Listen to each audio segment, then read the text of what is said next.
ನಮಸ್ಕಾರ, ನಮ್ಮ ಚಾನಲ್ಗೆ ಸ್ವಾಗತ. ನಾನಿವತ್ತು ತಮಾಷೆ ಇರೋದ್ರಿಂದ ಇದು ಶೀರಾ ಕೇಸರಿ ಬಾತ್ ಅಂತೀವಿ ನೋಡಿ, ಇದು ಶೀರಾ ಅಂತೀವಿ ಉತ್ತರ ಕರ್ನಾಟಕಕ್ಕೆ. ಅದನ್ನು ಮಾಡ್ತಾಯಿದ್ದೀನಿ. ಇದಕ್ಕೆ ಒಂದು ಚಿಕ್ಕ ಗ್ಲಾಸ್ನಷ್ಟು ವೈಟ್ ರವೆ ತೊಗೊಂಡಿದ್ದೀನಿ. ಇದು ಉಪ್ಪಿಟ್ಟು ಮತ್ತು ಉಂಡೆ ಎಲ್ಲ ಮಾಡ್ತೀವಲ್ಲ, ಈ ಥರ ವೈಟ್ ರವೆ ಅದನ್ನು ತೊಗೊಂಡಿದ್ದೀನಿ. ಅದಕ್ಕೆ ಇವಾಗ ಕಾಯಿಸೋಕೆ ಹಚ್ಚಿದ್ದೀನಿ. ಇದಕ್ಕೆ ಸ್ವಲ್ಪ ತುಪ್ಪ ಹಾಕೋಣ. ಒಂದು ಸ್ಪೂನಷ್ಟು ತುಪ್ಪ ಹಾಕ್ತಾಯಿದ್ದೀನಿ. ಅಷ್ಟೇ ಹಾಕ್ಕೊಂಡು ಚೆನ್ನಾಗಿ ಹುರ್ಕೋಣ. ಇದನ್ನು ಈ ಕಡೆ ಹಾಗೆ ಸ್ವಲ್ಪ ನೀರು ಕಾಯ್ಸೋಕೆ ಇಟ್ಟಿದ್ದೀನಿ. ಈ ಕಡೆ ನೋಡಿ, ಸ್ವಲ್ಪ ನೀರು ಕಾಯ್ಸೋಕೆ ಹಚ್ಚಿದ್ದೀನಿ. ನೀರು ಕುದಿ ಬಂದಾಗ ಅದಕ್ಕೆ ಹಾಕೋಣ ಅಂತ ನೋಡಿ. ಇನ್ನೊಂದು ಸ್ವಲ್ಪ ತುಪ್ಪ ಹಾಕೋಣ. ಇದಕ್ಕೆ ಡ್ರೈ ಆಗಿದೆ, ಅದು ಸ್ವಲ್ಪ ಬಿಸಿ ಮಾಡಿದೆ ನಾನು ತುಪ್ಪ. ತುಂಬ ಇದು ಕೋಲ್ಡ್ಗೆ ಇದು ಆಗ್ಬಿಟ್ಟಿತ್ತದು ಗಟ್ಟಿಯಾಗಿ. ಸ್ವಲ್ಪ ನೋಡ್ಕೊಂಡು ಹಾಕ್ಕೊಳ್ಳಿ. ಎಷ್ಟು ರವೆ ತೊಗೊಂಡಿರ್ತೀರ ಅದರ ಪ್ರಮಾಣದ ಮೇಲೆ. ಆದರೆ ಸ್ವಲ್ಪ ಈ ಥರ ಹಸಿ ಆಗಿದ್ದರೆ ಚೆನ್ನಾಗಿರುತ್ತೆ. ತುಪ್ಪದಲ್ಲಿ ಈ ಥರ ಫ್ರೈ ಆಗಿರಬೇಕು, ಅದು ಫ್ರೈ ಮಾಡ್ಕೊಳ್ಳುವಾಗ. ನೋಡಿ, ಇದು ಒಂದು 4 ಎಳೆಯಷ್ಟು ಕೇಸರಿ ಹಾಕ್ತಾಯಿದ್ದೀನಿ ನೀರಲ್ಲಿ ಕುದಿಯೋದಕ್ಕೆ. ಆಮೇಲೆ 1-2 ಪೀಸ್ ಇದು ಹಾಕಿದ್ದೀನಿ ನಾನು, ಏಲಕ್ಕಿ ಸಿಪ್ಪೆನ. ಯಾಕಂದರೆ ಅದು ಏಲಕ್ಕಿ ಸಿಪ್ಪೆ ಸ್ವಲ್ಪ ಚೆನ್ನಾಗಿ ಫ್ಲೇವರ್ ಬಿಟ್ಕೊಳ್ಳುತ್ತೆ ಅದರ ನೀರಲ್ಲಿ. ಅದಕ್ಕೆ ಕುದಿಯೋದ್ರಲ್ಲಿ ಹಾಕಿದ್ದೀನಿ ನಾನು. ನೋಡಿ, ಸಣ್ಣ ಉರಿ ಇಟ್ಕೊಂಡು ಈ ಥರ ಫ್ರೈ ಮಾಡ್ಕೊಳ್ಳಿ. ತುಂಬ ಜೋರಿಟ್ಟರೆ ಹೊತ್ತು ಬಿಡುತ್ತೆ ಅದು. ತುಂಬ ಕೆಂಪಗಾಗಬೇಕು ಅದು, ಆಗಲೇ ಒಂಥರ ಅಂಟೋದಿಲ್ಲ ಕೈಗೆ, ಆ ಥರ ಚೆನ್ನಾಗಿ ಬರುತ್ತೆ. ಸ್ವಲ್ಪ ತುಪ್ಪ ಹಾಕ್ತಾಯಿದ್ದೀನಿ. ನೋಡ್ಕೊಂಡು ಹಾಕ್ಕೊಳ್ಳಿ. ಹುರಿದಾಗೆ ಡ್ರೈ ಆಗ್ತಾ ಹೋಗುತ್ತೆ ಅದು. ಡ್ರೈ ಆಗಿದ್ರೆ ಚೆನ್ನಾಗಿರಲ್ಲ. ಸ್ವಲ್ಪ ಮೆತ್ತಿಗೆ ಮುದ್ದೆ ಥರನೇ ಸ್ವಲ್ಪ ಬರಬೇಕು ಅದು. ಮೆತ್ತಿಗೆ ಫ್ರೈ ಮಾಡುವಾಗ ಕಾಣಿಸುತ್ತೆ ನೋಡಿ, ಈ ಥರ ಒದ್ದೆ ಇರಬೇಕು. ಆಫ್ ಮಾಡ್ತಾಯಿದ್ದೀನಿ ಇದಕ್ಕೆ. ಈ ಕಡೆ ನೀರು ಕೂಡ ಕುದಿ ಬರ್ತಾ ಇದೆ. ಕೇಸರಿ ಎಲ್ಲ ನೋಡಿ ಈ ಥರ ಕಲರ್ ಬಿಟ್ಕೋತಾ ಇದೆ ಚೆನ್ನಾಗಿ. ಈಗ ಕಡಾಯಿನ ಮತ್ತೆ ಕಾಯಿಸೋಕೆ ಹಚ್ಚಿದ್ದೀನಿ. ಇಷ್ಟೊತ್ತು ಆಫ್ ಮಾಡಿದ್ದೆ ನೀರು ಕಾಯೋವರೆಗೂ. ಈಗ ಸ್ವಲ್ಪ ಇದನ್ನು ಮತ್ತೆ ಕಾಯಿಸ್ಬಿಟ್ಟು ಈ ಥರ ಫ್ರೈ ಮಿಕ್ಸ್ ಮಾಡ್ಕೊಳ್ಳಿ ಎಲ್ಲನೂ. ಇವಾಗ ಇದು ಕಾದಿರೋ ನೀರು ಇದೆಯಲ್ಲ, ಕಾದಿರೋ ನೀರು ನೋಡಿ ಕುದಿ ಬಂದಿದೆ. ಈಗ ಕೇಸರಿ ಎಲ್ಲ ಬಿಟ್ಕೊಂಡಿದೆ, ಇದಕ್ಕೆ ಹಾಕ್ಕೋಬೇಕು.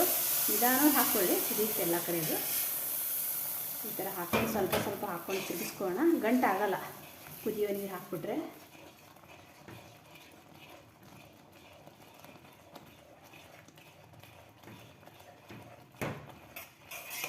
ಇದಕ್ಕೆ 1-2 ಗ್ಲಾಸ್ ನೀರು ಬೇಕಾಗುತ್ತೆ ಒಂದು ರವೆಗೆ. ಯಾಕಂದರೆ ಸಕ್ಕರೆ ಹಾಕೋದ್ರಿಂದ ಸ್ವಲ್ಪ ನೀರು ಕಡಿಮೆ ಬೇಕಾಗುತ್ತೆ.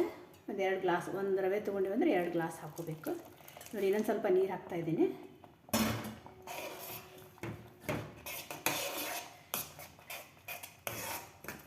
ತುಂಬ ಚೆನ್ನಾಗಿರುತ್ತೆ, ಈಸಿ ಕೂಡ ಮಾಡ್ಕೊಳ್ಳೋದಕ್ಕೆ. ಕೆಲವೊಬ್ರು ಹಾಲು ಹಾಕಿ ಮಾಡ್ಕೋತಾರೆ, ನಾನು ಇದೇ ಥರ ಮಾಡೋದು. ಹಾಗೆ ಎಷ್ಟು ನೀರು ಕಡಿಮೆ ಆಗ್ತಾ ಹೋಗುತ್ತೆ ಅಷ್ಟು ನಾವು ಹಾಕ್ತಾ ಹೋಗಬೇಕು. ಉಳಿದಿದ್ದು ಸ್ವಲ್ಪವಾಗಿ. ಲಾಸ್ಟಿಗೆ ಸಕ್ಕರೆ ಹಾಕೋಣ. ಮೀಡಿಯಮ್ ಉರಿ ಇಟ್ಕೊಳ್ಳಿ. ಯಾವಾಗಾದ್ರೂ ತಿನ್ನಬೇಕು ಅಂದರೆ ಸಾಯಂಕಾಲದ ಹೊತ್ತು ತುಂಬ ಚೆನ್ನಾಗಿರುತ್ತೆ ಮಾಡ್ಕೊಳ್ಳೋಕ್ಕೆ. ಬೆಳಗಿನಕ್ಕಿಂತ ಸಾಯಂಕಾಲ ತುಂಬ ಇಷ್ಟ ಅನಿಸುತ್ತೆ ಅದು ತಿನ್ನೋಕ್ಕೆ. ನಿಮಗೆ ಹೇಗೆ ಅನುಕೂಲ ಆಗುತ್ತೆ ಹಾಗೆ ನೀವು ಮಾಡ್ಕೊಳ್ಳಿ ನೋಡಿ. ಇದೆಲ್ಲ ಡ್ರೈ ಆಯ್ತಲ್ಲ ಇವಾಗ ನೀರು. ಇವಾಗ ಸಕ್ಕರೆ ಹಾಕೋಣ. ಅದಕ್ಕೆ ಎಷ್ಟು ಪ್ರಮಾಣದಾಗ ನೀವು ಎಷ್ಟು ರವೆ ತೊಗೊಂಡಿರ್ತೀರ ನೋಡ್ಕೊಂಡು ಹಾಕ್ಕೊಳ್ಳಿ. ನಾನು 1 ಗ್ಲಾಸ್ ರವೆಗೆ 4 ಸ್ಪೂನಷ್ಟು ಹಾಕ್ತಾಯಿದ್ದೀನಿ. ಟೇಸ್ಟ್ ನೋಡಿ ಮತ್ತೆ ಹಾಕೋಣ. ನೀವು ಸಕ್ಕರೆ ಸ್ವೀಟ್ ಎಷ್ಟು ತಿಂತೀರಾ ಅದ್ರ ಮೇಲೆ ನೋಡಿ ಹಾಕ್ಕೋಬೇಕು. ಇವಾಗ ಮತ್ತೆ ಸ್ವಲ್ಪ ತುಪ್ಪ ತಗೊಂಬಂದಿದ್ದೀನಿ ನಾನು. ಮನೇಲಿ ಮಾಡಿರೋಂಥ ತುಪ್ಪ ಇದು. ತುಂಬ ಚೆನ್ನಾಗಿರುತ್ತೆ ಅಂಗಡಿಯಿಂದ ತರೋಕ್ಕಿಂತ ಮನೇಲಿ ಮಾಡೋದು ನೋಡಿ. ಮತ್ತೊಂದು 2 ಸ್ಪೂನ್ ತುಪ್ಪ ಎಷ್ಟು ಹಾಕ್ತೀವೋ ಅಷ್ಟು ಇದು ಬರುತ್ತೆ, ಸಾಫ್ಟಾಗಿ ಕೈಗೆ ಮೆತ್ತೋದಿಲ್ಲ.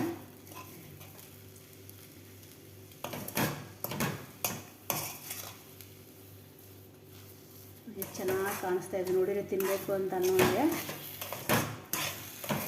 ನಿಧಾನವಾಗಿ ಸಣ್ಣ ಉರಿ ಇಟ್ಕೊಂಡು ಈ ಥರ ತಿರುಗಿಸ್ಕೊಳ್ಳಿ. ಎಲ್ಲ ಸಕ್ಕರೆ ಎಲ್ಲ ಮಿಕ್ಸ್ ಆಗುತ್ತೆ.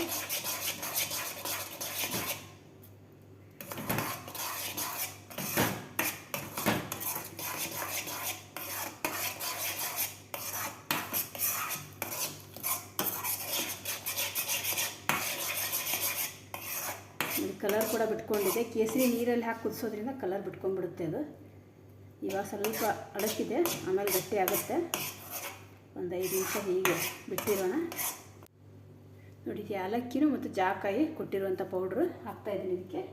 ಗೋಡಂಬಿ ದ್ರಾಕ್ಷಿ ಅಂತ ಏನೂ ಹಾಕಿಲ್ಲ ನಾನು. ನೀವು ಬೇಕಿದ್ರೆ ಹಾಕ್ಕೊಳ್ಳಿ. ನಾವು ಕೆಲವೊಮ್ಮೆ ಹೀಗೆ ಮಾಡ್ತೀನಿ, ಇನ್ನು ಕೆಲವೊಮ್ಮೆ ಆ ಥರ ಮಾಡ್ತೀನಿ. ಅದು ಮಾಡಿದ ನೆಕ್ಸ್ಟ್ ಟೈಮ್ ಆ ವಿಡಿಯೋನಲ್ಲಿ ಮತ್ತೆ ಹಾಕ್ತೀನಿ ನಾನು. ಇವಾಗ ಇದಕ್ಕೆ ಈ ಥರ ಮಿಕ್ಸ್ ಮಾಡ್ಕೊಂಡಿರೋಣ. ನೋಡಿ ಚೆನ್ನಾಗಿ ಬಂದಿದೆ ಸಾಫ್ಟಾಗಿ.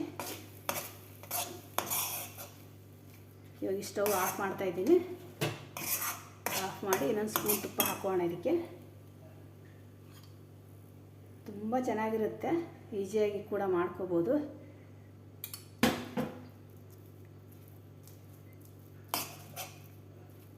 ಇವತ್ತು ಅಮಾವಾಸ್ಯೆಗೆ ದೇವ್ರ ನೈವೇದ್ಯ ಅಂಥೇಳಿ ನಾನು ಇದನ್ನು ಮಾಡಿರೋದು.